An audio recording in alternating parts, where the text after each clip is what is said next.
चाहता है कि झंझट को और प्रोलॉन्ग किया जाए। बहुत सारे लोग कह रहे हैं कि सहारा के लगभग 20,000 करोड़ रुपए बाबा रामदेव की कंपनी में लगा हुआ है। बाबा रामदेव की कंपनी पतंजलि जो आगे आगे बढ़ रही है, उसके पीछे सहारा, सुब्रत रॉय सहारा का हाथ है। सुब्रत रॉय सहारा की ही पूंजी से बाबा रामदेव आगे बढ़ रहे हैं। मुझे नहीं मालूम इसकी सत्यता क्या है, ये तो बाबा रामदेव ही बताएंगे और आचार्य बालकृष्ण बताएंगे। हाँ, लेकिन ये बात जरूर है कि बाबा रामदेव को पहली बार अगर किसी एक समूह ने पहला 100 करोड़ का अनुदान दिया था या हेल्प किया था, तो वो सुब्रत रॉय सहारा की ही ग्रुप थी, सहारा ग्रुप। आज अगर अ, ये जो आपका हरिद्वार है, हरिद्वार के आसपास जो उनकी पूरी सिटी बनी हुई है, पतंजलि योगपीठ जो उन्होंने बनाया है, उस जमीन को खरीदने में भी बड़ी भूमिका अदा की थी सहारा ग्रुप ने। ये बात भी सच है। अब इसी से लोग कयास लगाते हैं कि सहारा का बहुत बड़ा पैसा पतंजलि में लगा हुआ और पतंजलि अब एफएमसीजी कंपनी बन गई है और वो उनका एक पूरा चेन बन गया है, इसलिए सहारा को लगता है कि वो बात अब छिपी रहे और वहां से हम हो सकता है इसमें सत्यता भी हो। खैर, अब ये तो बिजनेस के अपने की बातें होती हैं, अंदरूनी बातें होती हैं, बहुत सारी बातों को छिपाया भी जाता है और ये कहने की आवश्यकता भी नहीं होती है, तो ये उनका प्रेरोगेटिव है, वो कर रहे होंगे। सबसे महत्वपूर्ण सवाल यह है कि सुब्रत रॉय सहारा के ग्रुप सहारा ने लिख करके लिखित रूप में दिया है सुप्रीम कोर्ट को कि आपकी निगरानी में हस्तांतरण हो, सुप्रीम कोर्ट के एक रिटायर्ड चीफ जस्टिस की अगुवाई में हस्तांतरण हो और पैसे जो आए उसे सहारा से भी अकाउंट में रखें या सुप्रीम कोर्ट जहां जिस अकाउंट में रखने का आदेश दे उसी के तहत पैसे आएंगे और उसके बाद निवेशकों के पैसे को लौटाने की कार्रवाई भी सुप्रीम कोर्ट की अध्यक्षता में सुप्रीम कोर्ट की निगरानी में हो।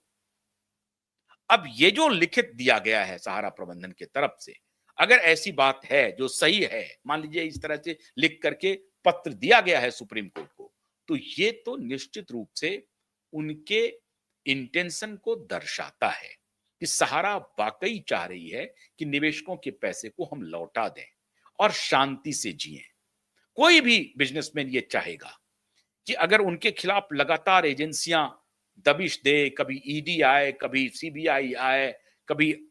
एसएफआईओ के लोग आए, सीरियस फ्रॉड इन्वेस्टिगेशन वाले आए और रोज आपको पुलिस और ईडी के लोग आपको परेशान करते रहें, तो आप परेशान हो जाते हैं और आपको लगता है कि अगर हमारे पास संपत्ति है, जिसका बेहतर इलाज यही है कि हम इसको सेल करें और लोगों का पैसा चुका दें। आपके पास संपत्ति है, फिर भी इस चुकाने के बाद भी आपके पास ईश्वर की दया से इतनी संपत्ति है कि आप कई पुश्तें आपकी खा सकती हैं और बड़ा अच्छा व्यापार फिर खड़ा कर सकते हैं।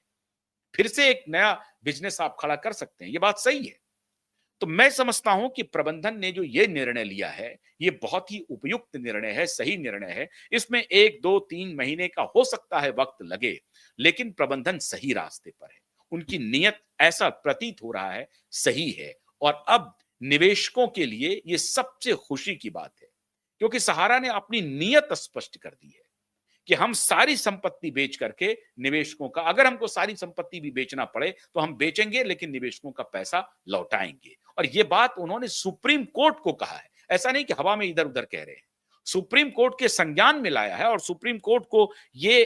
प्रे कर रही है सहारा प्रबंधन कि आप हमें आदेश दें और हमारे संपत्तियों पर जो भी केसेस हैं उसको हटाएं ताकि हम इन संपत्तियों को अदानी समूह को बेच सकें और अदानी समूह का जो पैसा आए वो आपकी निगरानी में आए और आपकी ही निगरानी में डिस्ट्रीब्यूट हो। ये नियत बहुत अच्छी है और मैं समझता हूं कि अगर ऐसी बात है